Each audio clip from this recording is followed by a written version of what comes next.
فرعون کو اس نے وہ خواب دیکھ لیا تھا کہ ایک ستارہ اٹھے گا اور پھر وہ گرے گا تو میری ساری سلطنت کو تباہ کر دے گا۔ نجومیوں سے اس نے پوچھ لیا، اس نے کہا کہ ایک بچہ پیدا ہوگا جو تیری سلطنت کو تباہ کرے گا۔ چاہیے تو یہ تھا کہ وہ توبہ کرتا، لیکن اس نے کیا کیا کہ اس نے بچوں کو قتل کرانا شروع کیا۔ یذبحون ابناءکم، ذبح کرا دیتا تھا تمہارے بیٹوں، اور بچیوں کو وہ زندہ رکھتا تھا۔ تو حضرت موسیٰ جب پیدا ہوئے تو ان کی والدہ نے پتہ کیا کیا، ان کو ایک صندوق میں بند کر کے دریا میں بہا دیا۔ اب دریا میں بہتے جا رہے ہیں تو ماں تھی تو پریشان بھی ہو گئی، ان کی ہمشیرہ کو کہنے لگی ذرا دھیان رکھنا کدھر جاتے ہیں۔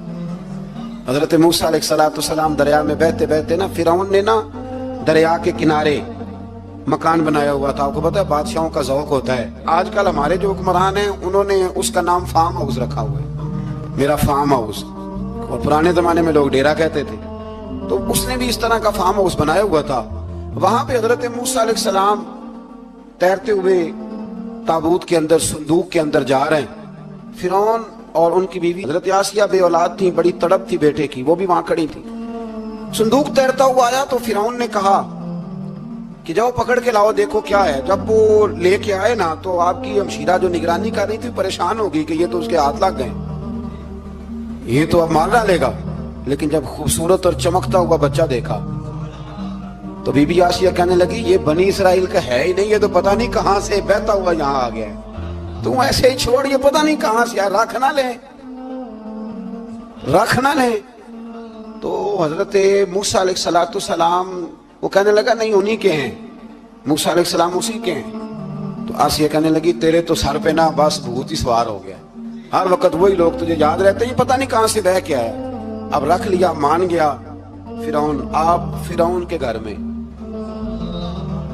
جو اس لیے بچے مروا رہا تھا کہ میری سلطنت حضرت موسیٰ پیدا نہ ہو جائے، تو اسی کے گھر میں پرورش پانے لگے، اسی کے گھر میں۔ اب عورتیں منگائیں گئی دودھ پلانے کے لیے، تو حضرت موسیٰ علیہ السلام کسی بی بی کا دودھ نہیں پیتے، تو آپ کی ہمشیرہ نہ وہیں دائیں بائیں گھومتی رہتی۔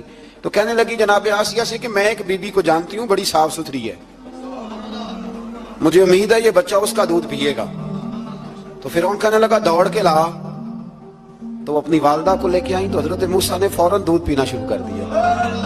فرعون کو پھر تھوڑا شک ہوا۔ ایک روایت یوں بھی لکھی ہے بعض لوگوں نے کہ فرعون ایک دن اٹھایا ہوا تھا، حضرت موسیٰ کی ابھی تھوڑی سی عمر تھی، تو آپ نے اس کی داڑھی پکڑ کے تو ایک گھونسا دے مارا، جلالی تو شروع سے ہے نا۔ تو کہنے لگا آسیہ تو مان نہ مان یہ بچہ وہی ہے۔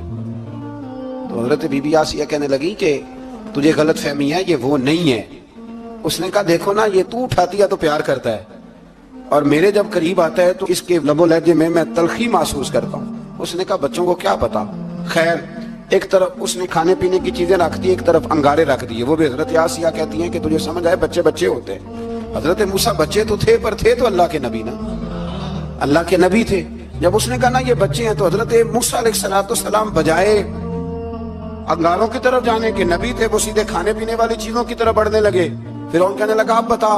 اللہ تعالیٰ نے حضرت جبریل کو بھیجا، انہوں نے کہا ادھر نہیں جانا، آپ ادھر جائیے۔ تو آپ آگ کی طرف گئے اور ایک کوئلہ اٹھا کے زبان پہ رکھ لیا۔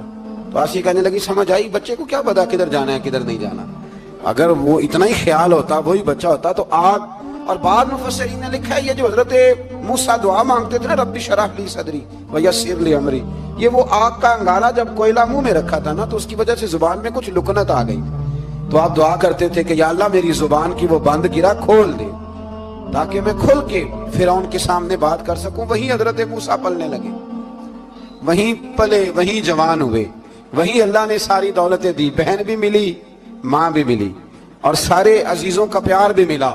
اسی گھر کے اندر اللہ نے پرورش کر کے فرعون کے ظلم سے بنی اسرائیل کو نجات عطا فرمائی۔ موسیٰ بھی فرعون کے گھر میں پلنے لگے، اور جب جوان ہو گئے تو فرعون کے ہاں جو ظلم ہوتا تھا حضرت موسیٰ اس پر بول پڑتے تھے، جلال فرماتے تھے۔ تو فرعون پھر ناراض رہنے لگا، یہاں تک کہ اس نے آپ کو نکال دیا، آپ تشریف لے گئے وہاں سے۔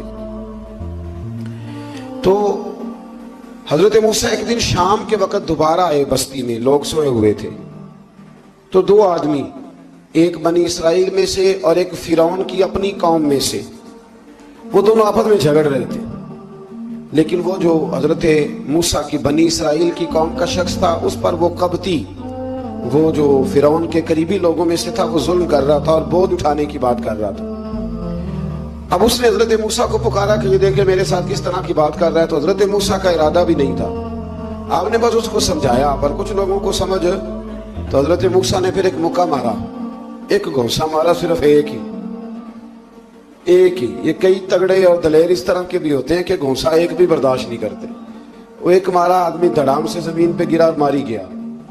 हजरत मूसा का इरादा नहीं था, लेकिन वो मर गया। हजरत मूसा अलैहिस्सलाम ने इस बात पर अपने रब से इस्तगफार भी फरमाई। कुरान कहता है कि उन्होंने माफी चाही कि अल्लाह मेरा इरादा नहीं था। बहरहाल अगले दिन ना हजरत मूसा दोबारा आए।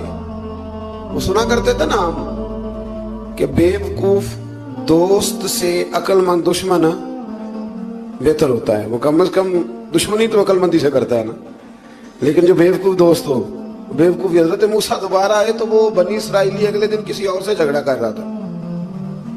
फिर उसने मदद के लिए पुकारा तो हजरत मूसा कहने लगे मुझे लगता यह है कि तेरी आदत है, तो खुद बड़ा झगड़ालू है, तूने रोज नया झगड़ा शुरू किया होता है। हजरत मूसा जब उसकी तरफ बढ़े ना डांटने के लिए, तो उसने शोर करना शुरू कर दिया। कहने लगता है जिस तरह आपने उसे कल कत्ल किया था, मुझे भी कत्ल ही करेंगे। ये इंसानों का मिजाज है कि आप जब तक किसी के तबीयत के मुताबिक चलेंगे वो राजी रहता है, और जरा आप उसकी तबीयत से हटते हैं तो वो शोर करता है। उसने कहा जी आप मुझे भी लगता है मारेंगे। हजरत मूसा कलीमुल्लाह अला नबीना अलैहिस्सलाम के बारे में जब उसने शोर किया तो बात फिर फिरौन के दरबार तक गई। वो तो पहले ही बहाना तलाश कर रहा था। उसने कहा ढूंढो, पकड़ो और माज़अल्लाह शहीद करेंगे। किसी ने आके खबर दी कि आप जहां से हिजरत कर जाएं, इसलिए कि आपके लिए यहाँ हालात दुरुस्त। और भाई ये छोड़ दिया करें बात कि फलां आदमी के हक में फलां जगह हालात कैसे खराब हुए, तो नबी करीम अलैहिस्सलाम मक्का छोड़ के क्यों आए? हजरत मूसा अलैहिस्सलाम ने हिजरत क्यों फरमाई? ये एक ऐसी अजीब बहस है जिसको लोग बिला वजह छोड़ देते, बिला वजह छेड़ देते हैं। और बिलखुसूस एक खातून ने एक दफा मुझे पैगाम दिया तो मैं बड़ी उसकी बात सुन के मुझे अजीब लगा। वो कहने लगी कि दूसरी जगह मेरी शादी हुई है, मुझे तलाक हो गई थी, तो मुझे एक ताना रोज सुनने को मिलता है, तो इतनी अच्छी होती तो वहां ना रह लेती। तो भाई ये को ताने वाली बात है। को जरूरी है कि बीवी गलत होती है तो तलाक होती है? अल्लाह के महबूब अलैहिस्सलाम की 2 साहिबजादियों को अबू लहब के 2 बेटों ने तलाक भेज दी थी, किसकी गलती थी? तो आप क्या कह सकते हैं यहाँ क्यों तलाक? तो इतनी जल्दी बात थोड़ी कर देंगे आप, थोड़ी एहतियात फरमाएं बोलने। तो हजरत मूसा अलैहिस्सलाम वहां से निकले और आप मदियन की तरफ चले गए। मदियन वो इलाका था जहां फिरौन की हुकूमत कोई नहीं थी। हजरत मूसा जैसे ही वहां पहुंचे तो उनके अंदर एक जज्बा था, जुल्म होता नहीं देख सकते।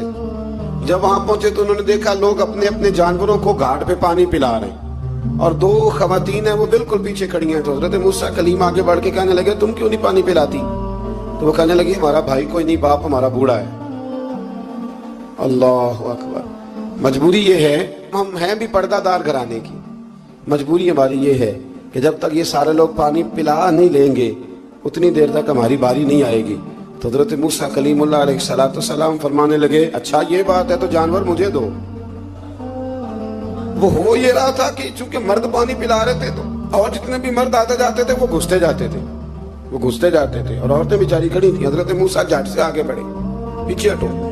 उन 2 खवातीन पाकबाज औरतों के जानवरों को पानी पिलाया और फिर आप दोबारा वहीं बैठ गए। वो बीबियां जल्दी जल्दी घर गईं, जाके अपने वालिद से कहने लगी अब्बा जी कमाल हो गया, इस बस्ती में एक ऐसा आदमी मिला है जो औरतों की तरफ देखता है तो नेकी करने के लिए आगे बढ़ता है, जो मजबूर और बेकस के लिए अच्छे जज्बात रखता है। फरमाया जल्दी लाओ।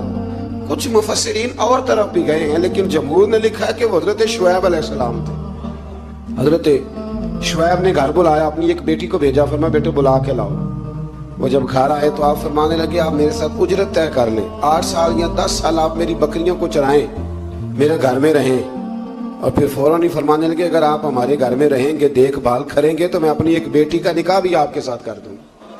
तो 8 से 10 साल हजरत मूसा ने वहां क़याम फरमाया। और फिर जब आपका निकाह हो गया तो आप अपनी बीवी को लेके मिस्र की जानिब जा रहे थे, तो रास्ते में ना ठंड ज्यादा हो गई, तो अपनी ज़ौजा से कहने लगे वहां आग जल रही है, मैं तेरे लिए आग लेके आता हूं ताकि तू ताप सके, गर्मी हासिल कर सके। वहां गए तो दरख्त से आवाज आई मूसा मैं तेरा रब हूं। दरख्त से आवाज आई मूसा मैं तेरा रब और हजरत मूसा कलीमुल्लाह को वहां वही आनी शुरू हुई, वहां वही अल्लाह ताला ने उन्हें वो असा अता फरमाया जो फिर बाद में अज़दहा बनता था। रब करीम ने वहीं हजरत मूसा कलीम को वहीं यदे बैज़ा अता फरमाया। अपना हाथ गिरेबान में डाल के निकालते थे तो चांद और सूरज की तरह रोशनी दिया करता। यदे बैज़ा लिए बैठे हैं अपनी। मैं कभी कभी कहा करता हूँ कि मौला के देने के अंदाज बड़े अनोखे। भाई यूसुफ को कुएं में फेंकते हैं तो अल्लाह मिस्र का हुक्मरान बना देता। तो फिर हजरत मूसा वहां से वापिस आए और आकर के आपने दोबारा वो सारा निजाम जिंदगी शुरू फरमाया। मूसा अलैहिस्सलाम ने उनको दावत हक दी और कहा कि मैं तुम्हारे पास वाज़े निशानियां लाया हूं, बनी इसराइल को मेरे साथ भेज दो। फिरौन ने मोजज़ात पेश करने के लिए कहा तो हजरत मूसा अलैहिस्सलाम ने अपना असा जमीन पे डाला, अपना असा, अपनी छड़ी, अपना डंडा जमीन पे डाला तो वो एक वाज़े अज़दहा बन गया। फिर हजरत सय्यदना मूसा अलैहिस्सलाम ने अपना हाथ गिरेबान से निकाला तो वो देखने वालों के लिए रोशन हो गया, हाथ के अंदर नूर पैदा हो गया। यदे बैज़ा लिए बैठे हैं अपनी आस्तीनों में। फिरौन के सरदारों ने हक को कबूल करने की बजाय इसे जादू करार दे दिया और कहा कि ये तुम्हें अपने मुल्क से निकालना चाहता है। उन्होंने कहा इस मामले को जरा ढील दो और जादूगरों को जमा करो। जादूगर आए, उन्होंने फिरौन से कहा कि हम हजरत मूसा के मुकाबले में जादू तो दिखाएंगे माज़अल्लाह, लेकिन अगर हम गालिब आ गए तो फिर हमारा इनाम क्या होगा? सौदा पहले तय करना है, क्या इनाम मिलेगा? उसने कहा कि अगर तुम गालिब आ गए तो मैं तुम्हें अपना करीबी बना लूंगा। बादशाहों का करीबी होना भी तो बड़ी बात है ना, लोग बड़े पापड़ बेलते हैं करीबी होने के लिए। और ये जो करीबी होते हैं ना, बिलखुसूस जो बादशाहों के करीबी होते हैं, बादशाहों की तबाही का सबब भी यही लोग ही बनते हैं। ये उनको रोज खबर देते हैं कि सब अच्छा है, सब अच्छा है। और दुनिया के ज्यादातर हुक्मरान इन्हीं लोगों की वजह से तबाह होते हैं, क्योंकि उनका खुद आवाम से राब्ता नहीं रहता। अगर वो खुद आवाम के साथ डायरेक्ट राब्ता करें तो शायद उन्हें अच्छी और साफ सुथरी चीजें समझने को मिल जाए। खैर, जादूगरों ने जब कहा हमें क्या दोगे, तो उसने कहा तुम्हें करीबी बना लूंगा। जादूगरों ने मूसा अलैहिस्सलाम से कहा कि आप पहल करेंगे या हम पहल करें? तो मूसा अलैहिस्सलाम ने कहा तुम पहल करो। जब जादूगरों ने अपनी रस्सियां जमीन पे डाली तो लोगों की निगाहों को सहर ज़दा कर दिया, जादू कर दिया और उन्हें डरवा दिया। उन्होंने कहा ये तो बड़ा जादू ले आए। तो अल्लाह ताला ने हजरत मूसा अलैहिस्सलाम को हुक्म दिया कि आप भी अपना असा जमीन पे डालें। उनकी रस्सियां सांप बन गई थी ना, दरअसल वो सांप बनी नहीं थी, लोगों की आंखों पर जादू हो गया था, उन्हें सांप नजर आ रहा था। फरमाया आप भी अपना असा जमीन पे डालें। वो असा सांप बना और जादूगरों की सारी चीजों को निगल ही गया। उनकी बहुत सारी रस्सियां सांप बनी थी, इनका एक ही असा सांप बना और सबको निगल गया। इस तरह के मोजरे की हकानियत और जादूगरों का बुतलान साबित हुआ और फिरौनी रुसवा हो गए। जादूगर सजदे में गिर गए और अल्लाह पर ईमान ले आए। फिरौन ने उन्हें धमकी दी कि तुम मेरी इजाजत के बगैर ईमान ले आए हो, मैं तुम्हारे हाथ और पांव मुखालिफ सिम से काट दूंगा, यानी उल्टा हाथ काट दूंगा, सीधा पैर काट दूंगा। मेरी बगैर इजाजत ईमान ले आए हो और तुम्हें सूली पे भी चढ़वा दूंगा। उन्होंने कहा कि ईमान लाने की पादाश में तुम हमें सजा देना चाहते हो। फिर उन्होंने अल्लाह ताला से सब्र और इस्तिकामत की दुआ की। इसके बाद फिरौन ने बनी इसराइल के बेटों को कत्ल करने की और बेटियों को जिंदा छोड़ने का हुक्म दे दिया। मूसा अलैहिस्सलाम ने कौम को सब्र की तलकीन की और कहा कि नेक अंजाम अहले तकवा के लिए। यहाँ एक लतीफ बात हमारे सूफिया ने भी लिखी है। सूफिया कहते हैं कि फिरौन ने कलमा नहीं पढ़ा पर जादूगर कलमा पढ़ गए। वो किस तरह कलमा पढ़ गए? तो कहने लगे दरअसल उन्होंने आते ही हजरत मूसा का अदब बड़ा किया था। जादूगर हजरत मूसा के मुकाबले में आके भी उनसे कहते हैं कि रस्सियां आप पहले डालेंगे कि हम डालें, आप ऐसा पहले रखेंगे कि हम रखें।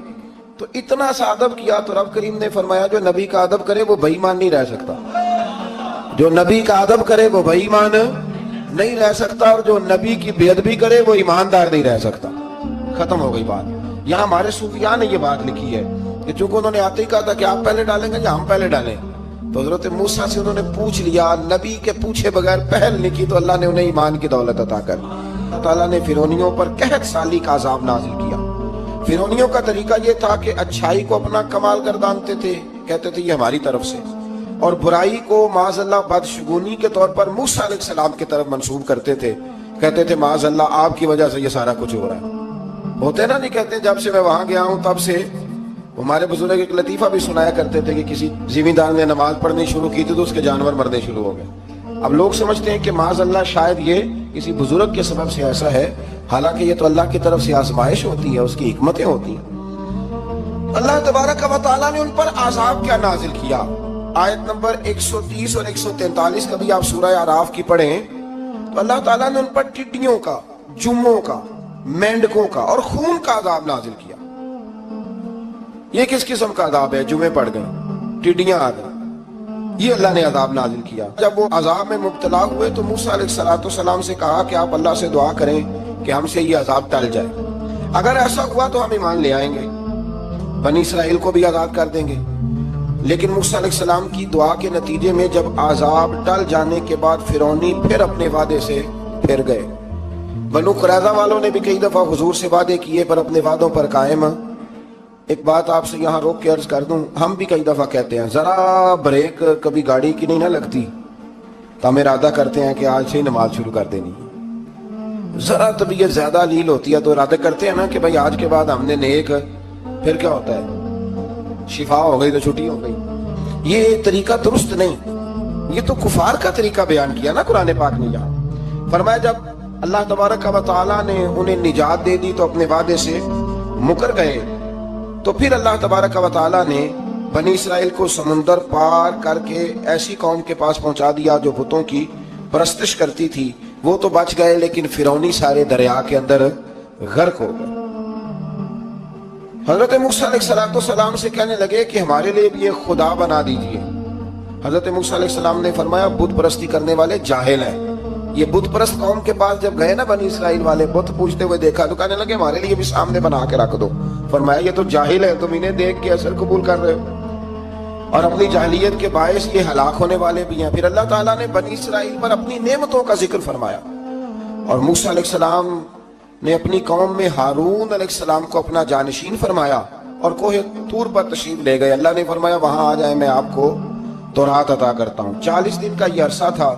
موسیٰ علیہ السلام نے وہاں پہ جا کے، وہ سارا واقعہ بھی انہی آیات میں کہ حضرت موسیٰ نے عرض کیا تھا کہ رب ارنی، یا اللہ میں تجھے دیکھنا چاہتا ہوں. تو فرمایا لن ترانی، تو نہیں دیکھ سکتا. وہ بھی یہاں اللہ نے ذکر فرمایا. پھر اللہ تعالیٰ نے اپنی ایک تجلی جب کوہ طور پہ ڈالی تو حضرت موسیٰ علیہ السلام داغ نہ لا سکے اور بے ہوش ہو گئے اور پہاڑ بھی ریزہ ریزہ ہو گئے.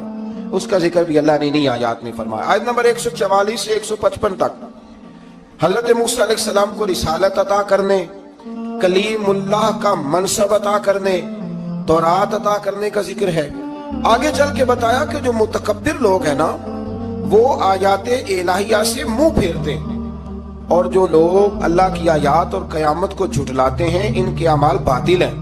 پھر موسیٰ علیہ السلام کے کوہ طور پر قیام کے عرصے میں بنی اسرائیل کے زیورات سے بچڑا بنا کر اسے معبود بنانے کا ذکر ہے. ان میں ایک جادوگر تھا سامری، سنا ہے سلالہ میں اس کی قبر ہے. حضرت موسیٰ کوہ طور پہ چلے گئے تو اس نے پیچھے سے نا سونے کا ایک بچڑا بنا لیا، اس میں سونے کی تاریں اس کے منہ میں لگائیں، ہوا چلتی تھی تو بجتی تھی. اتنے کمزور عقیدے کی یہ قوم تھی کہ انہوں نے فٹافٹ ماننا شروع کر لی. فٹافٹ ماننا، کہنے لگے یہ ٹھیک ہے. چنانچہ موسیٰ علیہ السلام جب واپس آئے تو قوم پر غصے اور افسوس کا اظہار فرمایا اور کہا میرے پیچھے تم نے ایسا برا کام کیا. انہوں نے تورات کی تختیاں بھی زمین پہ ڈالی اور اپنے بھائی ہارون علیہ السلام کا سر پکڑ کے اس سے جواب طلبی کی.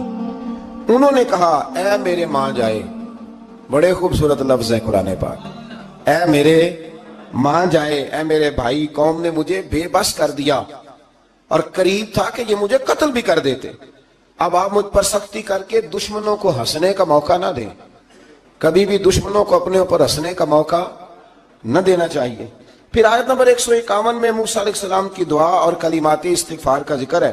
آگے چل کے بتایا کہ غصہ ٹھنڈا ہونے پر موسیٰ علیہ السلام نے تورات کی تختیوں کو اٹھایا جن کی تحریر میں اللہ سے ڈرنے والوں کے لیے ہدایت اور رحمت کی بشارت تھی. آیت نمبر 156 سے لے کر 158 تک میں موسیٰ علیہ السلام کی دعا کا ذکر ہے جس میں انہوں نے اپنی قوم کے لیے اللہ تعالیٰ سے دنیا اور آخرت کی بھلائی مانگی. اللہ تعالیٰ نے فرمایا یہ کامل نعمت میں ان لوگوں کو عطا کروں گا جو ایمان کے ساتھ تقوی بھی اختیار کریں گے، یہ انہیں ملے گی نعمت. اور پھر وہ زکوٰۃ دیں گے اور اس عظیم رسول یعنی نبی کریم صلی اللہ تعالی علیہ وآلہ وسلم کی وہ پیروی کریں گے.